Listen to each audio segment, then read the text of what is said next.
नमो विष्णुपदाय कृष्णप्रेष्ठाय भूतले श्रीमते भक्तिवेदांत स्वामिनिति नामिने नमस्ते सारस्वती देवे गौरवाणी प्रचारिणे निर्विशेष शून्यवादी पाश्चात्य देशतारिणे जय श्री कृष्ण चैतन्य प्रभु नित्यानंद श्री अद्वैत गदाधर शिवासादि गौर भक्त वृंद हरे Krishna Krishna Krishna Hare Hare Hare Ram Ram Ram Hare Hare Hare Krishna. So thank you all very much for joining today's session. Sorry for the inconvenience. We have some electrical maintenance, major electrical maintenance work happening here. So, power supply is going on and off. They are fixing the electrical lines. That's why I was a little late. So, we have been discussing from Brihad Bhagavatamrita, volume 1, 5th chapter. So, Narada Muni is in Hastinapur, uh, having this conversation with the Pandavas. So, yesterday we saw Draupadi's refutation of Narada Muni's praise. So, as we saw yesterday, um, Draupadi says that many times Krishna saved me from the shame and from shame and killed the wicked rascals. And then she says that actually I thought that this mercy of Krishna would continue, but now all my relatives are dead. As we saw, this kind of complaining, just like an ordinary woman, the same thing that was spoken about Kunti Maharani is true for Draupadi also. We read the Paribhasha Sutra type of slide, right, yesterday. This is the one. Like her sons and their wife, so they also fall within the same category.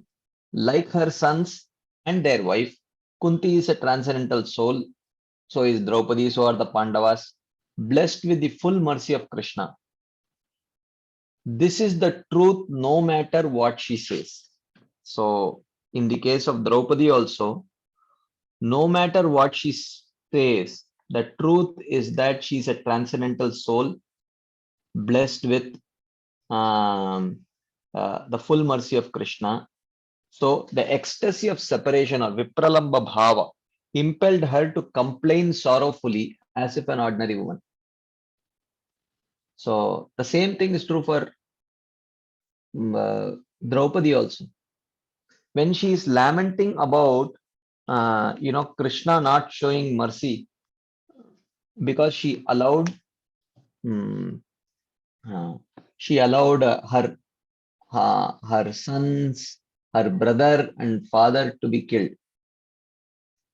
So therefore, this is shokarta. This is lamenting due to pain.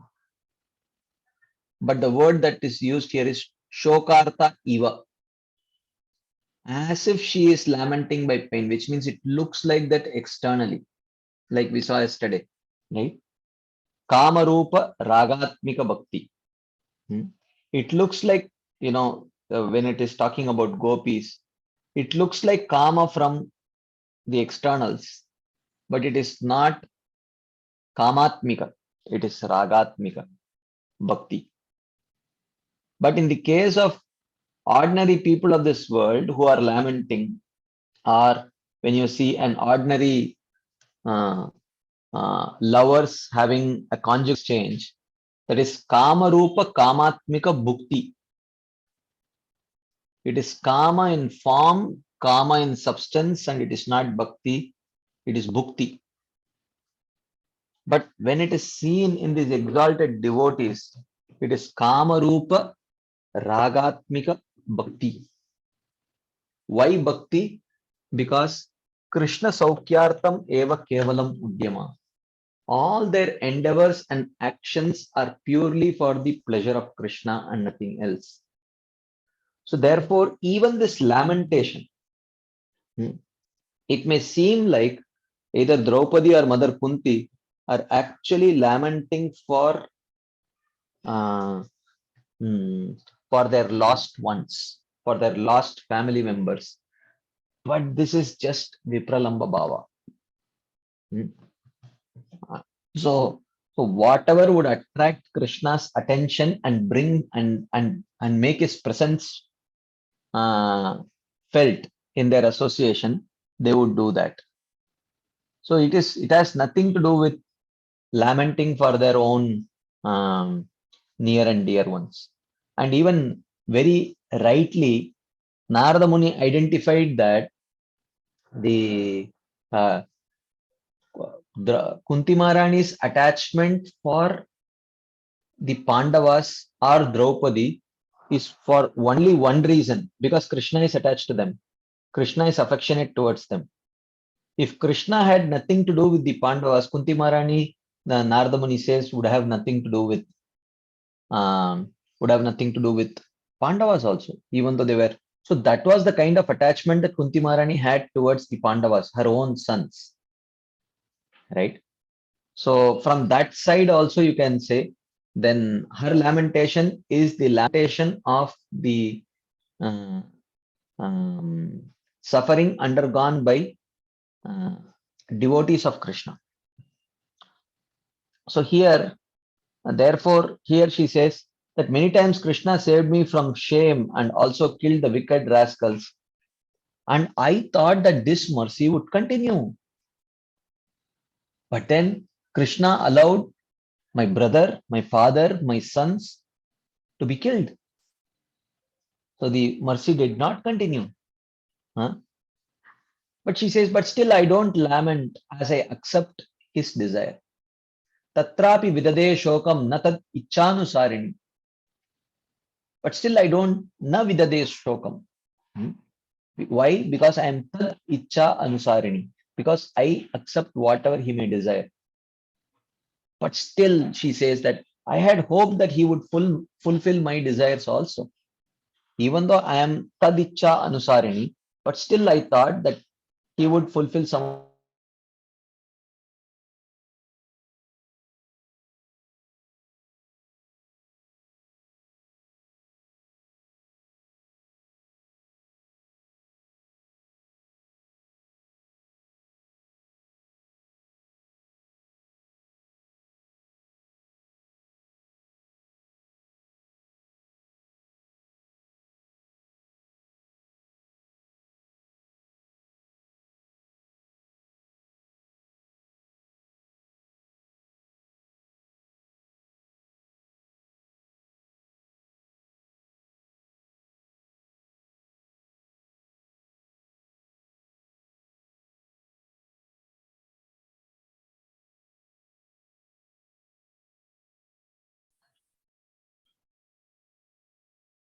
Hare Krishna, am I audible now? Is it audible now? Can you hear me? Okay, thank you. Okay. Same issues with power supply.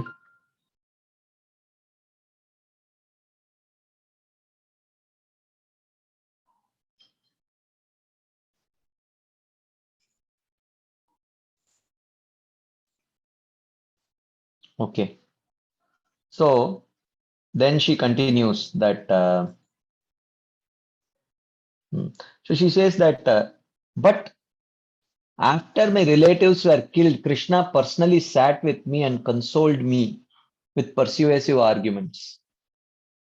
So we were discussing yesterday that here there are two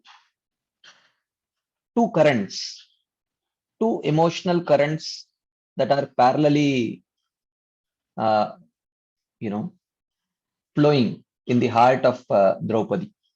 One is the current of humility, because she does not want to be crowned as the greatest recipient of Krishna's mercy.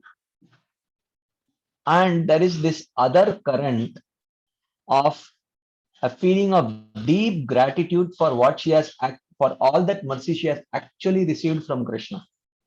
So these two opposing currents are flowing. Okay.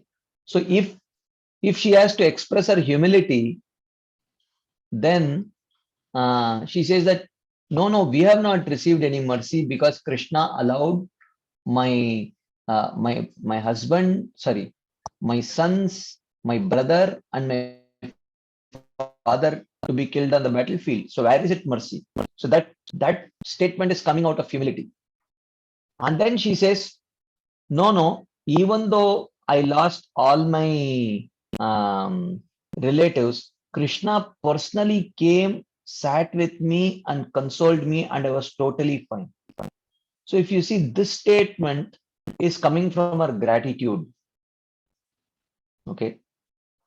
So the current of gratitude is making her actually admit that she has actually been a recipient of a very special mercy from Krishna. And at the same time, the current of humility is inspiring her intelligence to present arguments which would seemingly prove that they are not recipients of mercy.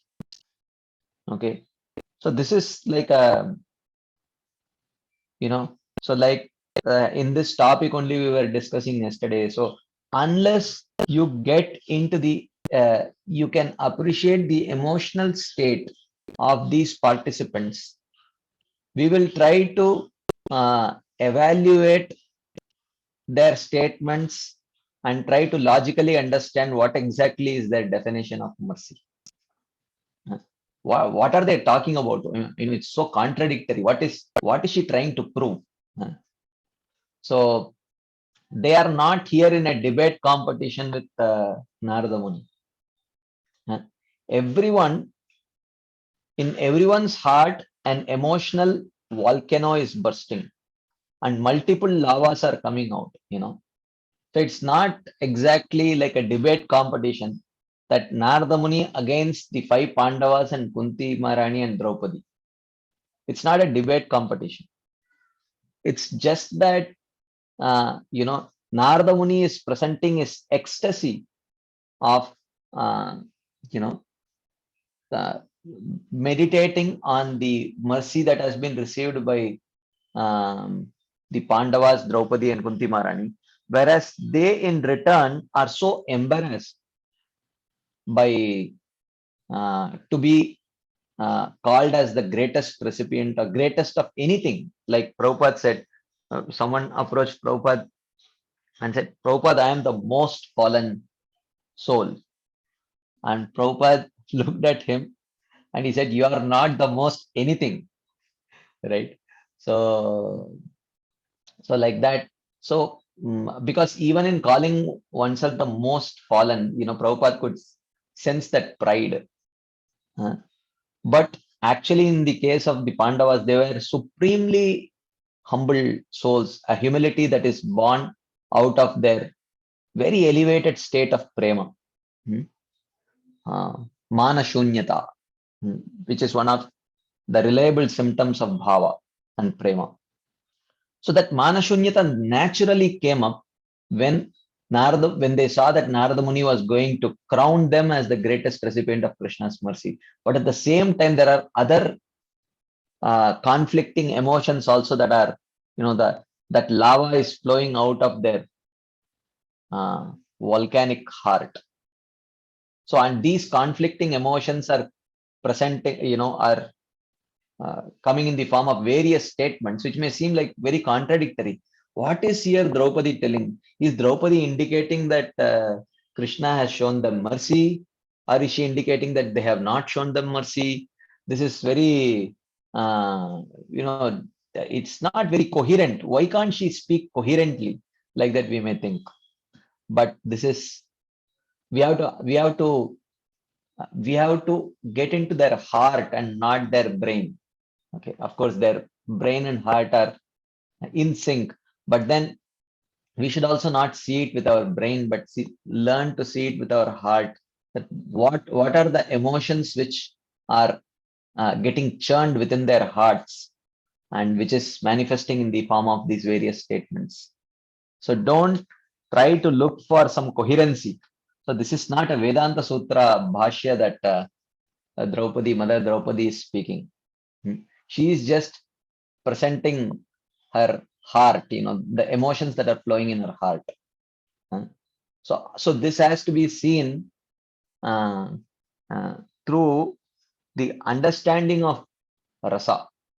When one understands some rasa, then one can appreciate what exactly is happening here. So this was the theme that we were discussing yesterday. So then she says, I always relish those charming words and smile. So here her natural gratitude is coming out.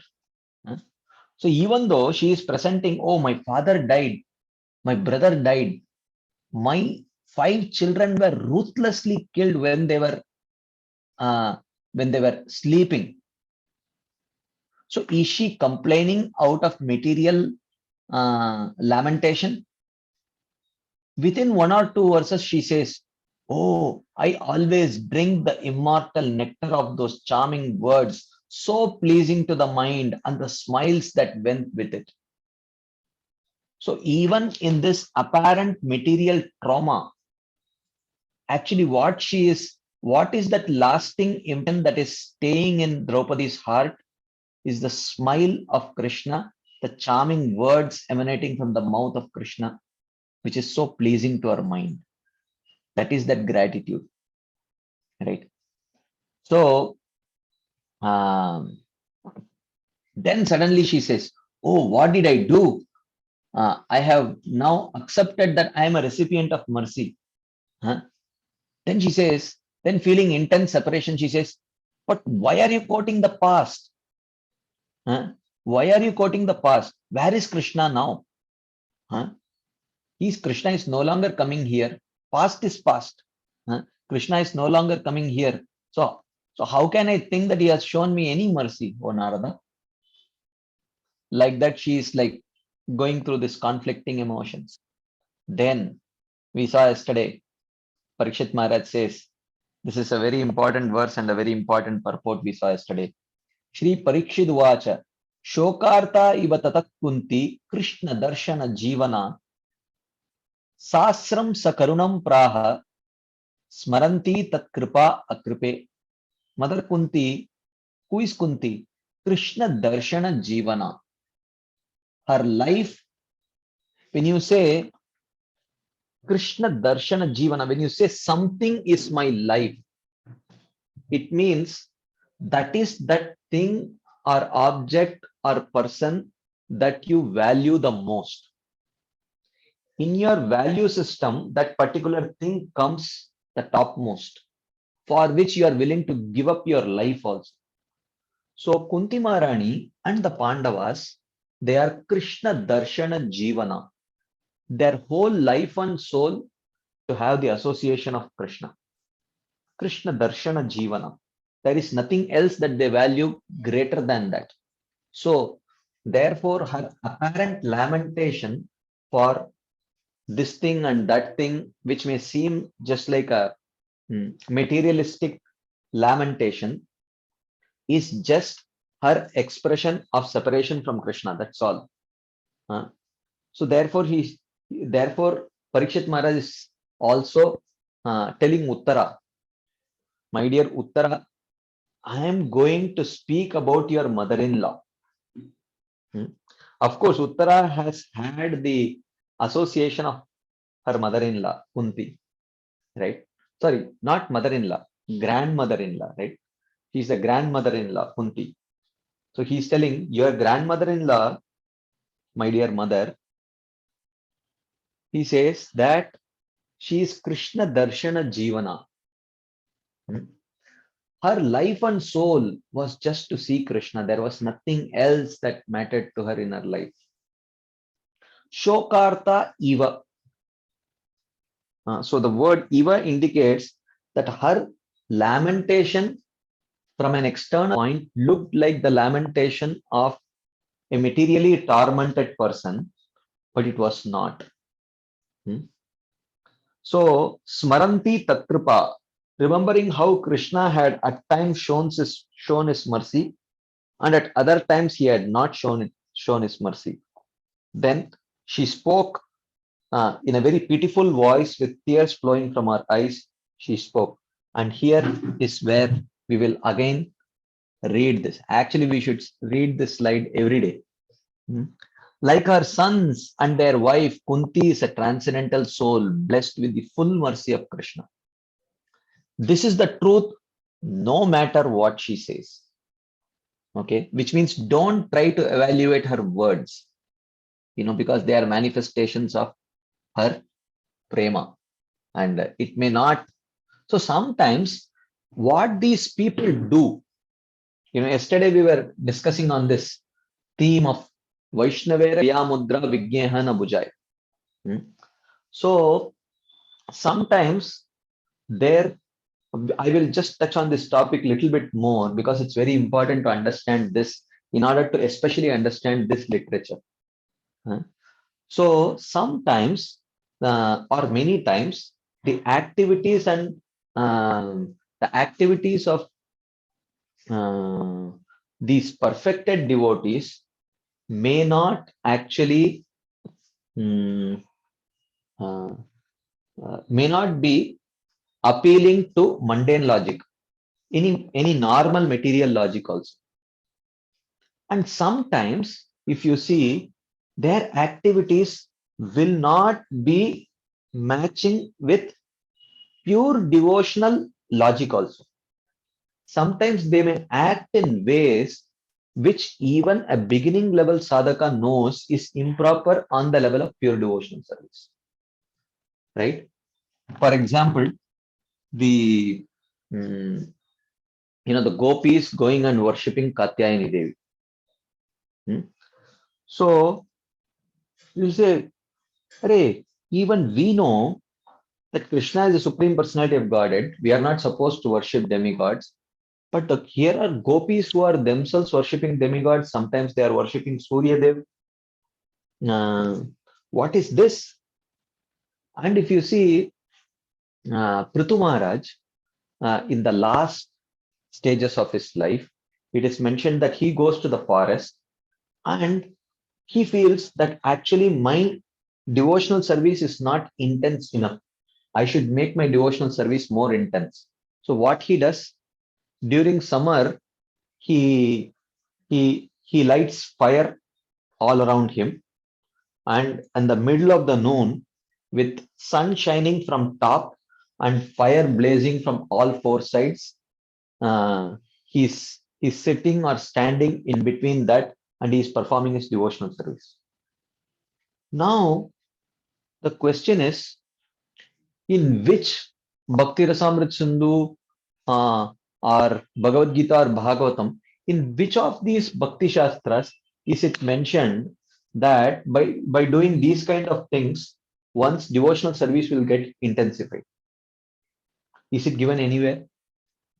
Or in which scripture is it mentioned that, and in which Bhakti Shastra is it mentioned that you have to worship demigods to progress on the path of devotional service? Whereas all the Bhakti Shastras reject it. Ye pyanya devata bhakta yajante shraddhayanvita tepi mameva kaunteya yajante avidipurvakam. So Krishna himself calls it avidipurvakam. And then he calls them as alpam, as having very meager intelligence. And on top of that, we say Ramya Kachid Upasana Vrajavadu Vargyanaya Kalpita. We say that the greatest of the devotees are the gopis, but what example are they setting for us? The example that they are setting for us is ridiculed by Krishna himself in one sense, in Bhagavad Gita. So therefore, we should not. Therefore, Rupa Goswami in Bhakti Rasamrita Sindhu says that Raganuga Bhaktas, Raganuga Sadhakas, who are trying to follow in the footsteps of the Vrajavasis, he says even them, they should not follow those activities which are not according to the conclusions of Bhakti, because they're performing those activities are not driven by Siddhanta, but they are driven by deep love. They are driven by deep love. And in that madness of love, what they are doing should not be evaluated based on Bhakti Siddhanta. Right? Like Radharani, Krishna is standing right in front of Radharani. And when Madhumangal says, "Oh, Madhu is gone. Madhu is gone. Madhu, the bee is gone. The honey bee is gone." And she thinks immediately. She thinks, "Oh, Krishna is gone," and then she starts lamenting for Krishna. While Krishna is standing right in front of her. Right now, how would you logically explain this? So here is Prithu Maharaj, uh, lighting fire all around him and standing or sitting with sun shining on top, trying to intensify his bhakti. And in winter, he goes in the frigid waters in Himalayas and stands neck deep throughout the night to perform devotional service. Which Bhakti Shastra recommends this kind of sadhana, right? Perfection of one's bhakti. So therefore, Rupa Goswami says that one should not uh, try to follow these kind of things because these are purely driven by prema, and in the madness of prema, what they do, they don't know. So Krishna is Saragrahi. He accepts their intensity of their hankering to attain his association. So Krishna accepts that. He does not see what they are doing. He will not try to evaluate them siddhantically. He will accept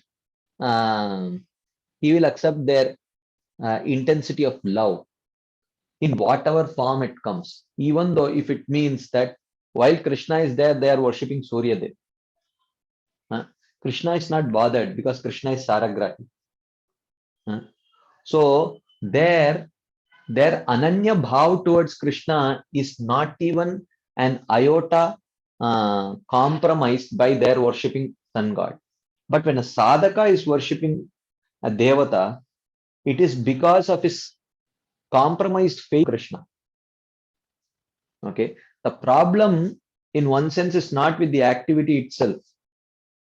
The problem is what impact that activity will have on the faith of the practitioner.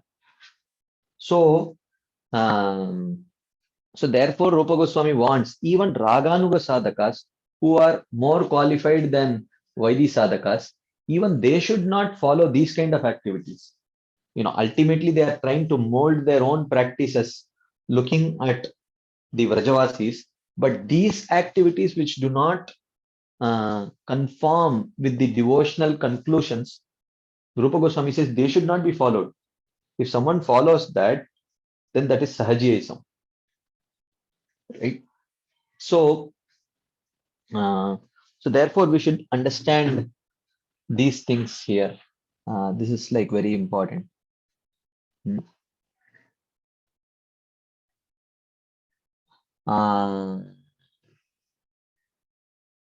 Okay, so this is something.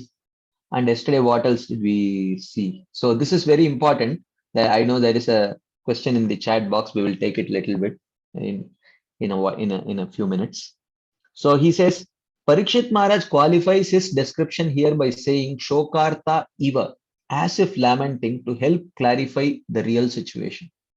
So her lamentation, even though, so don't take her words seriously, is the warning or the disclaimer that Parikshit Maharaj is giving to his mother. Because her mother is hearing Brihad Bhagavatamrita. So we are also hearing Brihad Bhagavatamrita. So this is the disclaimer for us, right? So she is a transcendental soul blessed with the full mercy of Krishna. This is the truth, no matter what she says. So, and her complaining sorrowfully as if an ordinary woman is actually Vipralamba Bhav, the ecstasy of separation. That's why only externally it looks Shokarta, but it is Shokarta Iva. It is as if lamenting. This is because this is not real. And then she says, actually, Krishna always protected me more than even Devaki. Krishna allowed the 6 sons of Devaki to be killed right in front of her. But, she protected all my sons. So this exactly looks like the argument of a materially attached person. But but this is not. So don't get, the point is don't get cheated by the words. That is the point, like that. So this is, she's not presenting her understanding of mercy. Her understanding of mercy is only one thing, huh, that has been presented by Parikshit Maharaj. Krishna Darshana Jivana. That is what she meant. For her, that's what matters. Rest all, don't take it seriously. That's what he says. Krishna Darshana Jivana. This is real Kunti Maran. Sight of Krishna was her life sustaining force.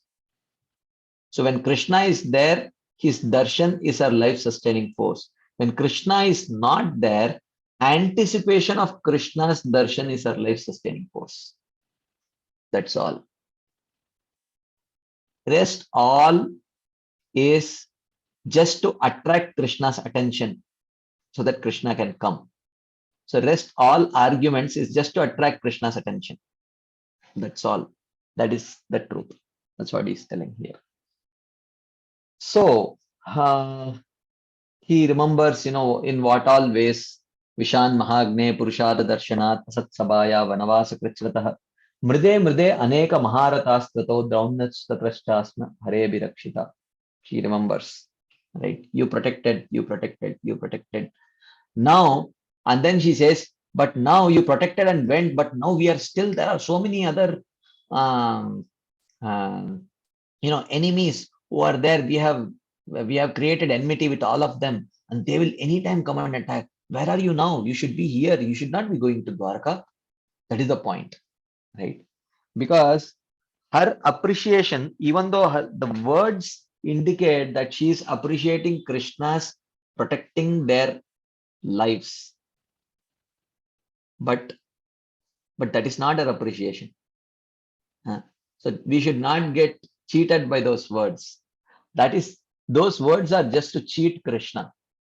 Of course, Krishna cannot be cheated, and she does not have that cheating propensity also. But the only thing is, she is expressing that Krishna, you are our life and soul. Please don't go. That is the underlying message in whatever external words through which it may manifest. So that is the underlying intent and a message that is being communicated to Krishna. And that comes in the form of, oh, you protected us, you protected us, you protected us. And now all these enemies are there. After you go, what will happen? Do you think this Arjuna and Bhima are capable? Kevayam nama rupabhyam yadubihi saha pandavaha. What is that? Kevayam nama rupabhyam yadubihi saha pandava. Rishikanam iveshituhu. Something like that, she says. Who are these Pandavas and Yadus without your presence? You are like the life force. So Bhima and Arjuna are like dead bodies. They cannot kill anyone.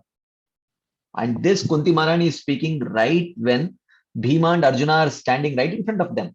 He says, who are these Bhima and Arjuna? You think they have capacity to kill anyone? Do you think we are under illusion, thinking that we have any independent capacity?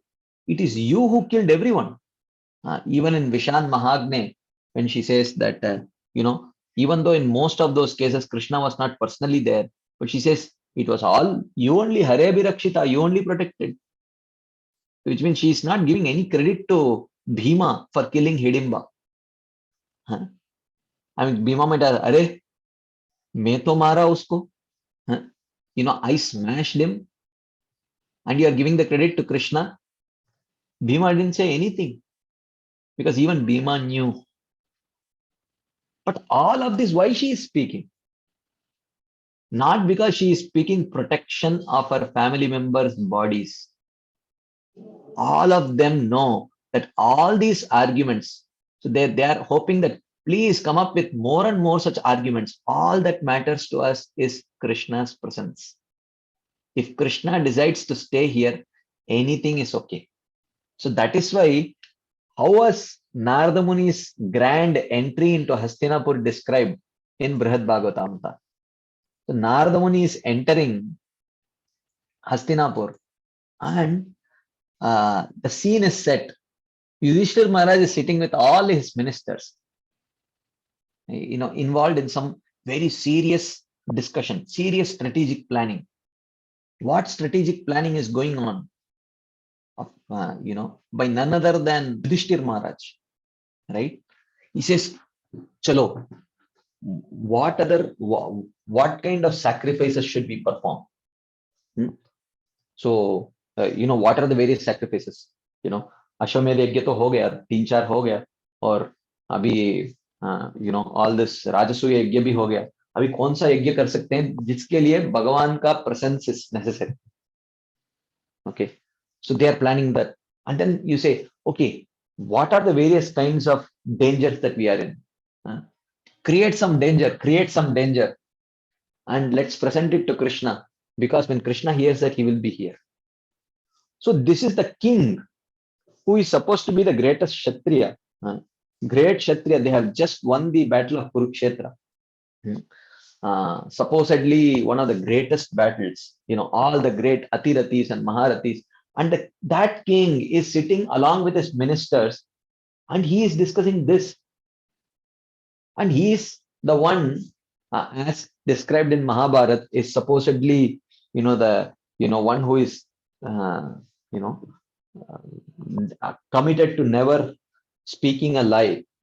And now he is sitting with his ministers and scheming. What can we say to attract Krishna's presence? Because this is real Yudhishthir Maharaj, actually. So that description of Yudhishthir Maharaj we were discussing yesterday in Bhakti Sandarbha also. That description of Yudhishthir Maharaj, who would never speak a lie, is that Yudhishthir Maharaj who is acting on the stage for setting the right example for those people who are, who have dharma nishta or karma nishta. But the real Yudhishthir Maharaj is there in Brihad Bhagavatamrita, who is sitting with his ministers and scheming. What can we say to attract Krishna's presence, even though it may be a lie? Right? So this is the real Yudhishthir Maharaj, where there is no element of Lokasangraha. These activities are not done with the purpose of Lokasangraha. This is my private life. This is not, here I am not an actor on stage. Here I am myself. I am living my life. This is my life. And what is my life? Krishna Darshana Jivana. My life is to have the darshan of Krishna. Nothing else. My life sustaining force is Krishna's darshan. While Krishna is there, I live being sustained by the darshan of Krishna. And when he is not there, anticipation of that darshan is what keeps my life force within my body. Right? So rest is all secondary. Rest is all my act on the stage. Dharmaraj, I will never speak a lie. Or Bhima, the greatest warrior who cannot tolerate anything, any injustice, and all that, that is all act on the stage. All of them are same. Krishna Darshana Jivana. That is the real side. Rest is all for, in one sense, Lokasangraha. Right? Like that. So this is where we ended our discussion yesterday. We will start today's discussion now. And there is one question in the chat box already. One devotee explained that Prithu Maharaj did all those austerities, but it did not cover his bhakti. Yeah, Vishwanath Chakravarti says that it did not cover his bhakti. We can consider it as some pickle in the main meal. Well, I don't know about that. We cannot consider anything. This is explained. This should be explained in terms of rasa only. This is not like some pickle. Pickle means pickle has a role in actually making that meal complete. So even though it may be a minuscule role, but does it mean a sadhaka should accept these kind of austerities like a pickle? Is that the lesson? Well, yes, if the acharyas say so, then it is a lesson. If the acharyas don't say, then we have to see what the acharyas say. Why did Prithu Maharaj do what he did? Huh? Um, so, um, so these activities will not cover the bhakti of a siddha, because these are sanchari bhavas or anubhavas which are manifested out of pure love. But when we may perform these kind of austerities, it is mostly born out of Rajogun, and it will make our heart hard. That is why Srila Rupa Goswami in Bhakti-rasam Sindhu says that after describing the 64 limbs, he says, what are not limbs of devotional service? He says, Varnashrama is not a limb, Jnana and Vairagya are not limbs of bhakti. And in explaining why Jnana and Vairagya are not limbs of bhakti, he says that Jnana and Vairagya will make the heart very hard. Huh? Because in Vairagya, you have to constantly say no, no, no, no to things. And in doing that, you become so self-absorbed uh, and it completely makes that self-absorption makes the heart very hard. But bhakti rather is supposed to make the heart very soft. So, so therefore, this kind of vairagya, even if accepted as a pickle, will actually make the heart hard, because this is uh, but we do bhogadi tyaga krishnasya hetave. Rupa Goswami says one should accept, one should reject those kind of sense gratification which is unfavorable for progressing on the path of bhakti, unfavorable for pleasing Krishna. That austerity is fine, but the kind of austerity that Prithu Maharaj was doing, I mean, it is not recommended in any of the Shastras, right? So what he was doing is not in one sense favorable. If sadhakas do it, they will end up with a hard heart. So that is not what. So that act of Prithu Maharaj is not for loka sangraha. Every act of a perfected devotee is not for setting right example for the sadhakas. They don't have that obligation all the time. They do it sometimes. Sometimes they just act being completely controlled by the waves of anubhav, satvika bhav, sanchari bhav, and all these bhavas. They are not obliged all the time.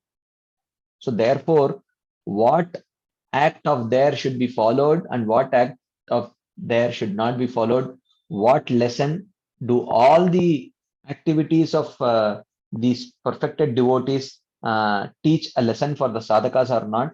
We are dependent on the explanations of the sadhak of the acharyas to come to such conclusions. We cannot come to any such conclusions ourselves. So there is a point that okay. So he's reading it from that purport only. Is this okay? This is Prabhupada's. Is this Prabhupada's purport or is this Vishwanath Chakravarti's explanation? Okay, Adi Bhagavan Prabhu has raised his hand. Yeah. Yes, Prabhupada's purport only. Yeah, from that purport, I just cut the relevant parts. Okay. So this is the What you same explained. part. Same. Okay. Yeah. So Prabhupada writes, if a devotee is able to continue on the Brahmabhuta platform, he enters the spiritual sky automatically after death and returns to Godhead. Consequently, a devotee need not feel sorry for not having practiced the Kundalini chakra or not penetrating the six chakras one after another.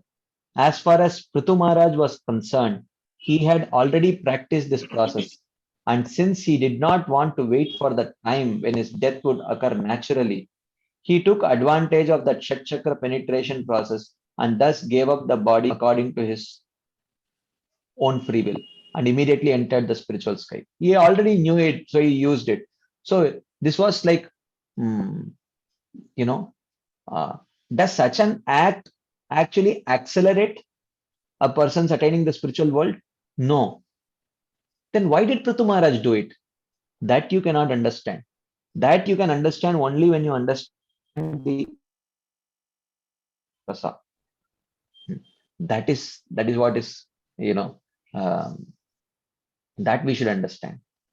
So in the madness of separation from the Supreme Lord, what these people will do should not be tried to, one should not try to understand it based on our sadhana bhakti understanding, because what they are practicing is not sadhana bhakti, it is sadhya bhakti.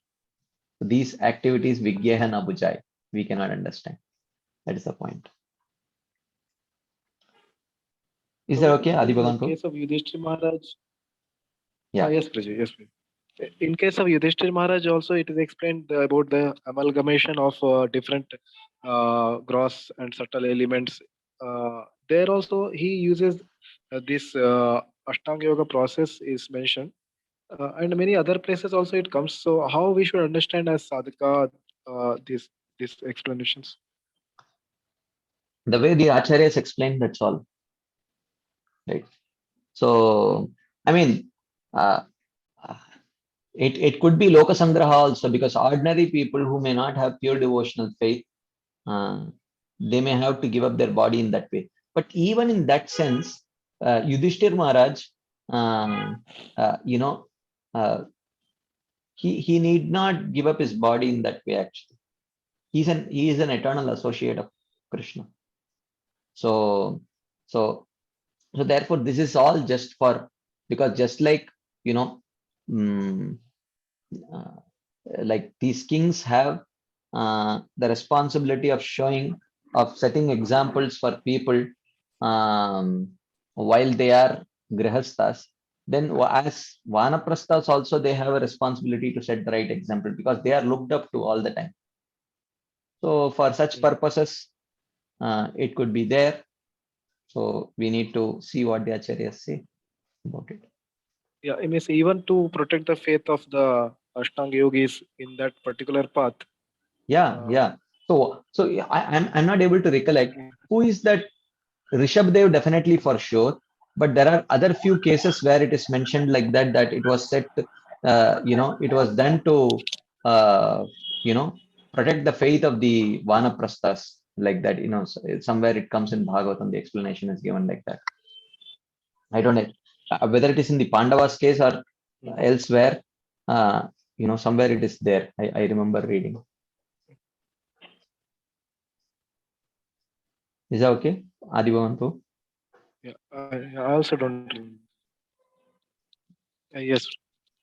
Yeah. Yes. Right. Okay.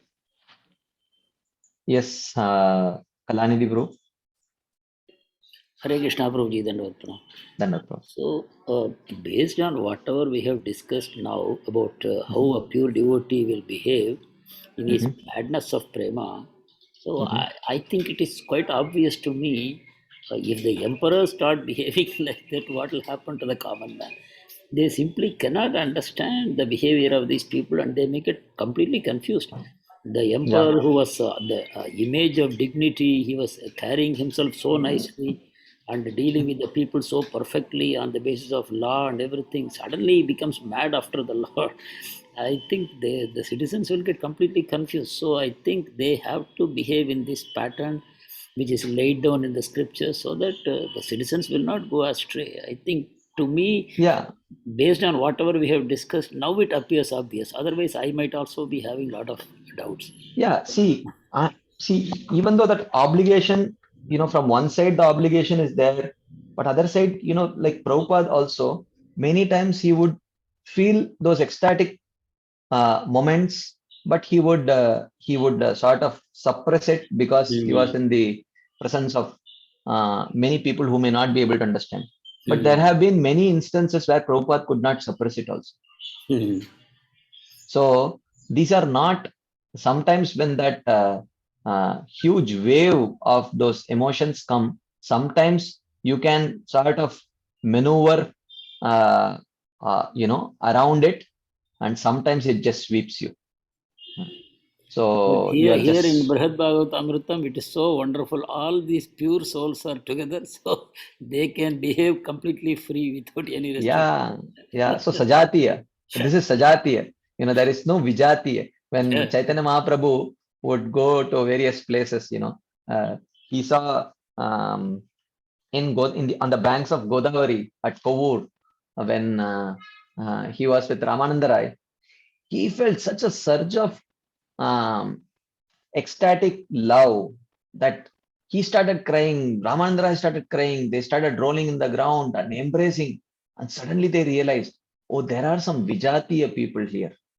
And who are those Vijatiya people? Actually, Brahmanas. In one sense, Ramananda Rai was a Vaishya, Chaitanya Mahaprabhu was a Brahmana, and there were other Brahmanas. And Chaitanya Mahaprabhu tells, oh, these are Vijatiya people. How can we confuse their faith? So both of them suppressed their emotions till they would meet again in that Brahman's house, where they could, you know, they could express each other's emotions more freely. So therefore, yeah, here all seven of them, five Pandavas and Draupadi and Kunti, were all Sajatiya. And Narada Muni was also Sajatiya. So they can express. So in front of a common public, they would not speak like that. So they are opening, as you said, they are opening a window from inside for us to get a glimpse of what's going on. Yeah, correct. Thank you, Prabhuji. Hare Krishna. Thank you, Hare Krishna.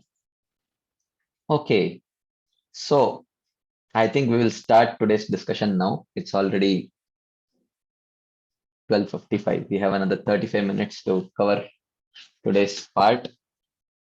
So Kunti Maharani is continuing. Oh, again, I made a mistake. Just hold on for 1 second. Give me just 1 second. I will just.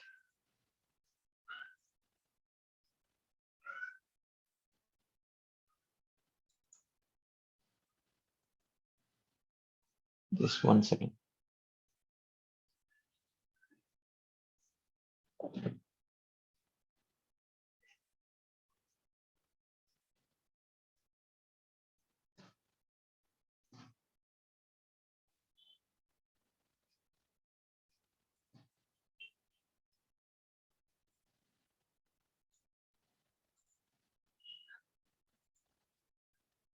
Okay.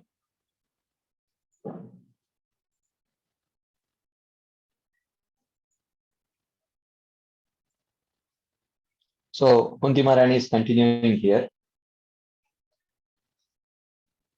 She says, तच्छादुनात्मनोऽन्येषाम् अपि गेहेषु सर्वतः स्त्रीणां निहतबन्धूनां महारोदनसंश्रुतेः मनस्यपि पदं जातु न प्राप्नोति कियन्मम. So in the previous verse, he said that Krishna always protected me more than even Devaki. Then she says, Aduna, but now what has happened? Saha, the thought that Krishna is merciful to me, na jatu kiyat prapnoti, it never enters mama manasyapi. It never enters my mind. Sarvatah, from everywhere. Atmano anyesham api geheshu, in our homes and the homes of our neighbors. But now the thought that Krishna is merciful to me never enters my mind, for everywhere in our homes and the homes of our neighbors, Maharodana Samshrutehe. I hear the loud moaning, Trinam Nihata Bandhuna, of the woman whose relatives have been slain. So same argument that Draupadi gave. She's telling that the death of our relatives is the proof that Krishna has not shown us mercy. That is the point that he is making here. And death of our relatives is the proof. Again she says, but that was past. Now the thought that Krishna is merciful to me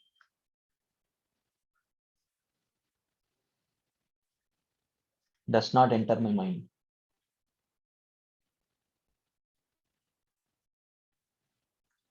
Why? Because he has allowed so many of our relatives to die? How can it be mercy? Hmm? That's what she is. As if Krishna would not have allowed, all those relatives would have stayed eternally, right? As Krishna himself says to Arjuna, what is that? Uh, uh, Asochan anvashochastvam pragyavadamscha bhashase gatasun agatasuncha nanushocanti pandita.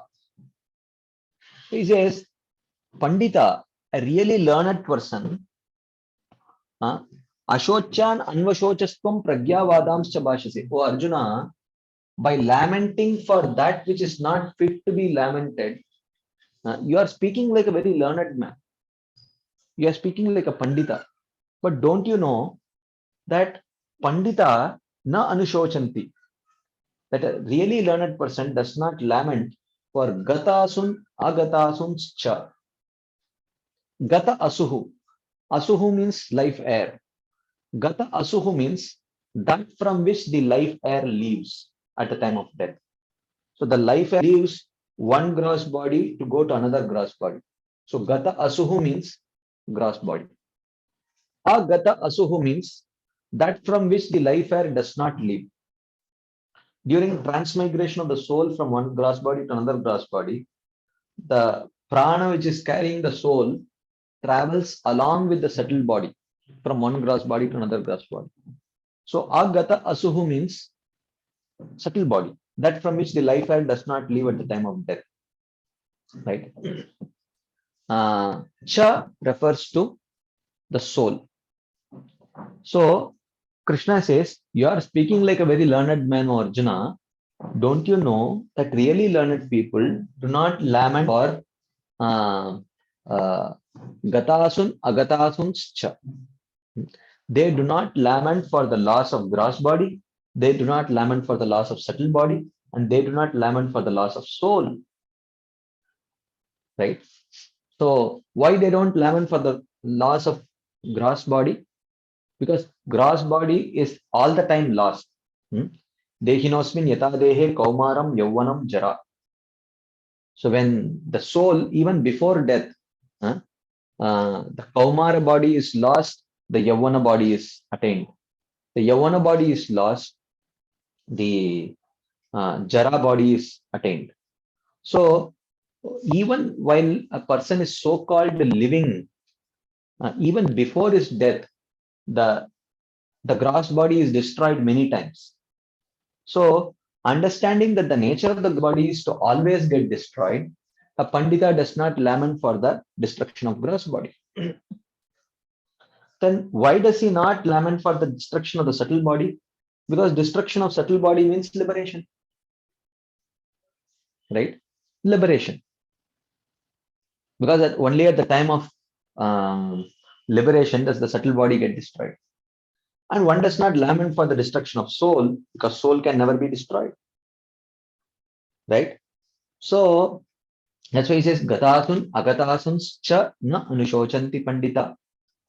So he said that if Krishna had not allowed their relatives to die on the battlefield of Kurukshetra, he said that they would have lived eternally. So what is Kunti Maharani suggesting? So what is Kunti Maharani suggesting? First she said, oh, I am very fortunate. I am more fortunate than even Devaki, because Krishna allowed the 6 sons of Devaki to be killed, but he has protected all my sons. But now that thought that Krishna is merciful to me does not enter my mind, because you see, throughout Hastinapur, in every house, the whole family is grieving because they have lost so many relatives. We have also lost so many relatives. So we are all grieving. So, like that. So the point is, again, we should remember this thing. right? Like her sons and their wife Kunti is a transcendental soul blessed with the full mercy of Krishna. This is the truth no matter what she says. The ecstasy of separation, Vipralamba Bhav, impelled her to complain sorrowfully as if an ordinary woman. So Parikshit Maharaj qualifies his description here by saying Shokarta Eva, as if lamenting to clarify the real situation. So the real situation, she is not lamenting for her lost relatives. It is all a ploy to keep Krishna in Hastinapur. That's all. Or it is just an expression of her feelings of separation from Krishna. That's all. Right. So here he says, in the aftermath of the devastating battle of Kshetra, Kunti cannot even think of herself that Krishna has special affection for her family.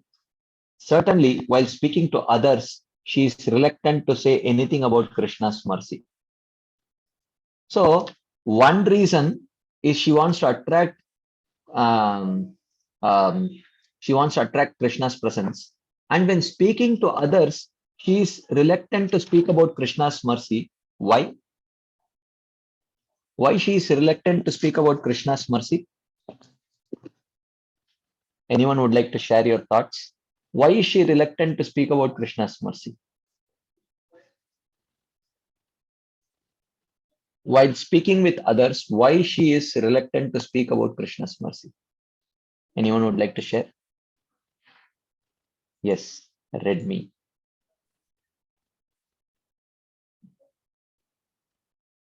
Haribol?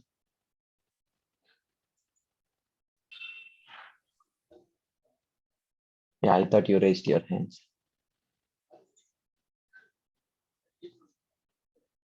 Okay, so if no one wants to share, then I will. Hare Krishna, yes. Yeah, then they are admitting that we are the highest recipient of Krishna's mercy. They are making it prove, then Narad Muni doesn't have to go further. That is the Okay. search. So certainly she does not want to admit to Narada Muni that they are the recipients of mercy because Narada Muni has an agenda to crown them as the greatest recipients, out of humility. But in general also, Kunti Maharani does not want to present to others or speak to others about Krishna's mercy. Why? Gopinandini Mataji says, because people may think that Krishna was partial. And Radha Damodar Prabhu says, she does not want to lose that mercy. Okay. Okay, let's see what Radha Pramod Prabhu has to say. Same, Yes, bro. Radha. Same point. Okay, same point. Okay. Krishna Prabhu. Hare Krishna Prabhuji. Yes, Prabhu. She doesn't want to hamper the faith of others in devotion service.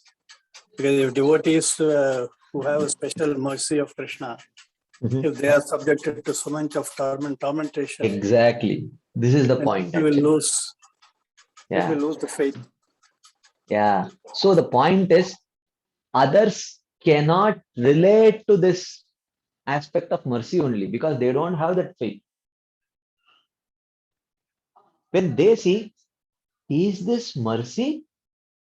They may start thinking that the Pandavas have gone mad by calling this mercy, right?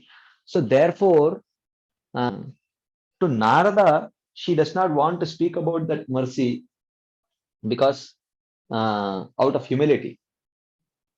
But to the people in general also, she might commiserate with them and say that, yeah, this has been very unjust, so many people have died.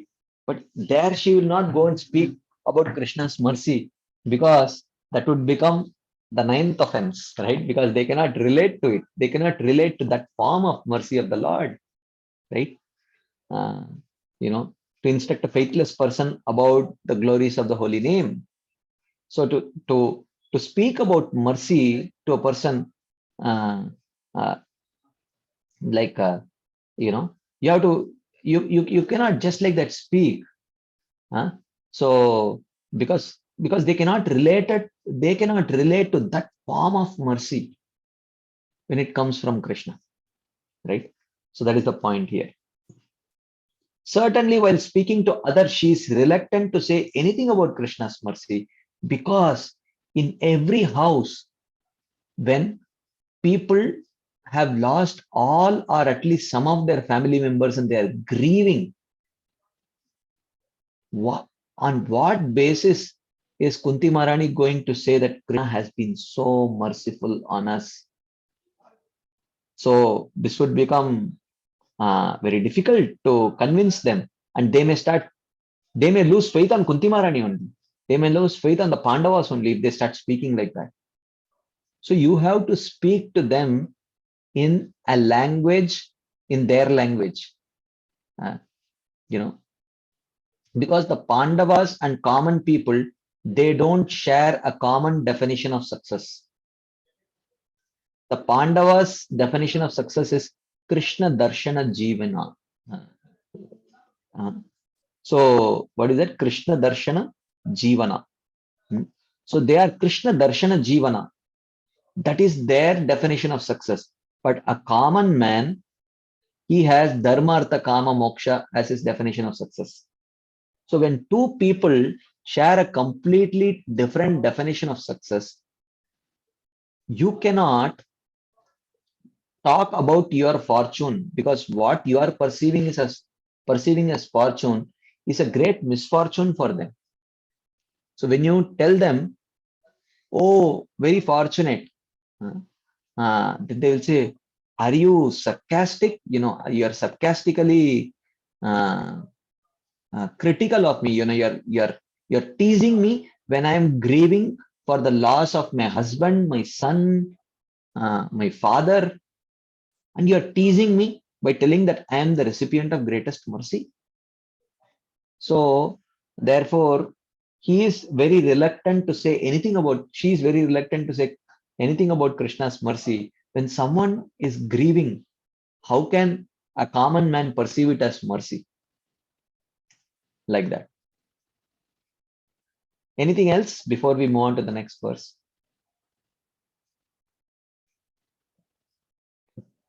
Okay. Then Kunti Maharani continues. Atastad-darshanatyaktah sampada parihritya vai apada prarthitastasmin maya tad-darshanapikaah. Atah, therefore, tad-darshanatyaktah, deprived of seeing him, prarthitastasmin, I begged Krishna, sampada parihritya, that please take away all our wealth, and apadah, please give us more calamities. Maya tad darshana apikaha, to bring him again within our sight. This is the meaning of Krishna Darshana Jivana. Therefore, Kunti Maharani said, oh Krishna, please take away all this wealth. Please give us more and more calamities. Why? Tad darshana apikaha. Maya tad darshana apikaha. Just to bring him within our sight. So that's what she says. Vipada santuta sashvat tatra tatra jagat guru bhavato darshanam yatsyada punar bhavadarshanam. Right? Therefore, I beg Krishna to give me more calamities to bring him within our sight. Okay. So to bring him within our sight. That is the meaning of Krishna Darshana Jivana. So though her family has won back their kingdom, Kunti still sees no happiness because they no longer can see Krishna. Because they are Krishna Darshana Jivana. They were happier when struggling against one danger after another. Thus Kunti prayed to Krishna, Vipadaha santuta shashvat tatra tatra jagat guru. Bhavato dhanam yat syad apunar bhavadarshanam. O Jagadguru, ta vipadah santu. May we have those dangers. Tatra tatra in those situations. Shashvat, eternally give us, put us through those dangers. Because Bhavato darshanam syad. We will see you. Apunar bhavadarshanam. And by that we will gain release from this material world. A devotee who has seen the lotus feet of Krishna is guaranteed liberation from the cycle of birth and death. The Krishna conscious devotee sees also that this liberation is nothing compared with the pleasure of serving Krishna in one's own relationship with him. So, Apunar Bhavadarshanam, Apunar Bhavadarshanam is a secondary benefit of bhakti, and that is not sought after by a devotee. A devotee is Narayana para sarvena kutaschana bibyati swarga apavarga narakeshu api tulyartha darshina. So that is devotee. He or she does not really, for them it does not really matter whether it is swarga, apavarga, naraka, tulyartha darshina.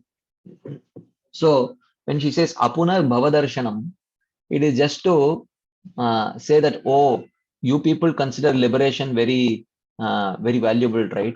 Just by taking darshan of Krishna, one attains that. So, but for her, she is not mukti jivana. She is Krishna darshana jivana. For her, bhavato darshanam is not the means of mukti. She is, for her, darshan of Krishna is not the means to attain her goal of mukti. For her, having darshan of Krishna is the means, and having darshan of Krishna is the end. Right? So, therefore, this apunar bhavadarshanam is to show people that for which you are actually willing to perform so much austerities, that can be so easily attained just by taking darshan. But if only you had the darshan of Krishna, you would not be running after this mukti much. This is just an insignificant byproduct of having darshan of Krishna, right? So Kunti Maharani is not after this apunar bhavadarshanam. That does not really, she does not value it so much. Like that. So, but the Krishna conscious devotee sees also that this liberation is nothing compared with the pleasure of serving Krishna in one's own relationship with him. Okay, there is a point in the chat box. But she did not always have his darshan during all dangers. But from somewhere or other, Krishna landed up there. Most of the times,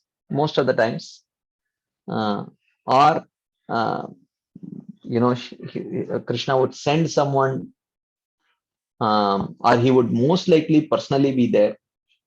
So therefore she says, ta vipada, those calamities, may those calamities come which would bring your presence here. Because I am not calamity conscious. So she says, I am not calamity conscious. If calamities will bring your presence, bring calamities. Or when what she is not, vipada darshana jivina. She is Krishna darshana jivana. Whatever will bring Krishna's presence, that's what she's concerned. So therefore she says, vipada santutta shashvat. May those calamities come again and again, which would bring your presence. So whatever may be that calamity which will attract your presence, O Krishna, give us those calamities. Ta vipada. May those calamities come. Because in those calamities, you always came. And we are Krishna Darshana Jivana. our life and soul is only in having your darshan. Right? Anything else before we move on to the next verse?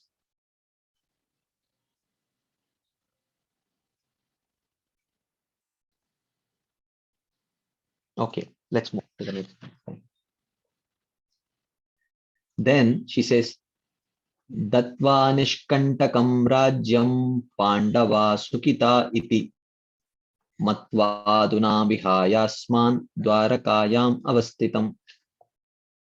So he says, Datva Pandava, after giving the Pandavas Rajyam, the kingdom, Nishkantakam, freed from the thorny opponents. So Krishna removed the thorny opponents from who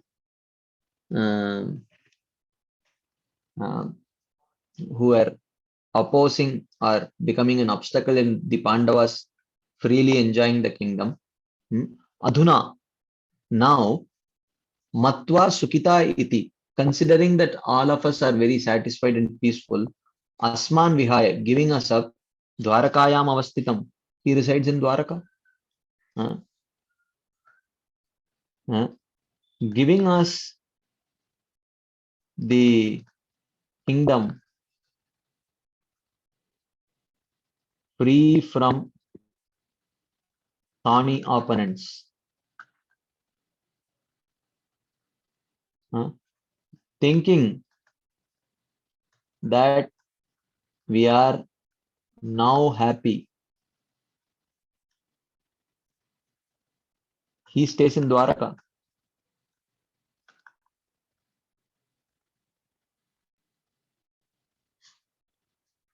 Right? So now he is making a statement. It looks like he is actually challenging the omniscience of Krishna. Right? The pure devotee of Krishna, the perfected devotee of Krishna, Kunti, is seemingly challenging the omniscience of Krishna. Literally, in every single verse of Brihad Bhagavatamrita, you will find contradictions. Okay. Is Kunti Maharani, is she a pure devotee? Yes. Does she know Siddhanta? Yes. So whatever she speaks, will it always be according to Siddhanta? No. Not necessary. So here she is telling, Datva nishkantakam ragyam pandava sukita iti matva aduna vihayasman dwarakayam avastitam. So this Krishna, she is actually indicating that Krishna does not understand our heart at all. Krishna thinks that we will be happy with the kingdom. So he removed all the thorny enemies like Duryodhana, Dushasana and everyone and gave us the kingdom free of all those thorns. And he thought that this is what will give us joy. And he went to Dwaraka. So what is she suggesting? She is suggesting that this Krishna is not at all omniscient. What to speak of understanding the heart of all living entities? He does not even understand the heart of his own devotees who are Krishna Darshana Jivana, whose life and soul is Krishna. So even their hearts, Krishna is incapable of understanding. That's what she's indicating to Narada Muni here, right? She says, Datva Pandavah Rajyam Nishkantakam. Krishna gave the Pandavas their kingdom freed from thorny opponents. Adhuna, and now, Matva Sukita iti, thinking that the brothers are satisfied, Asman Vihaya, he has abandoned us, Dwarakayam Avasthitam, and he resides in Dwaraka. So it seems like Kunti Maharani is challenging the omniscience of Krishna. Or is she challenging the omnibenevolence of Krishna? This Krishna is not benevolent. He is allowing his own devotees to suffer the pangs of separation from him. And he has abandoned us here in Hastinapur and gone to Dwaraka. What is she challenging here? Is she challenging Krishna's omniscience? Is she challenging Krishna's omnibenevolence? Or is she challenging Krishna's omnipresence? Huh? That Krishna can simultaneously be there in Dwaraka and Hastinapur also. Why is he not here? He could be here parallelly. If he could be in each one of those palaces, and Narada Muni was personal witness to this. In the 16,108 palaces, Narada Muni witnessed Krishna to be parallelly there in all the palaces individually. So is she challenging Krishna's omniscience or omnipotence or omnipresence or omnibenevolence? What is she challenging? Right. So the point is, this is the point. This is the point.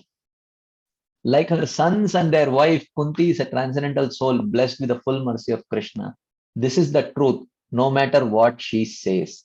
The ecstasy of separation, Vipralamba Bhav, impelled her to complain sorrowfully as if an ordinary woman. So this is all Vipralamba Bhav.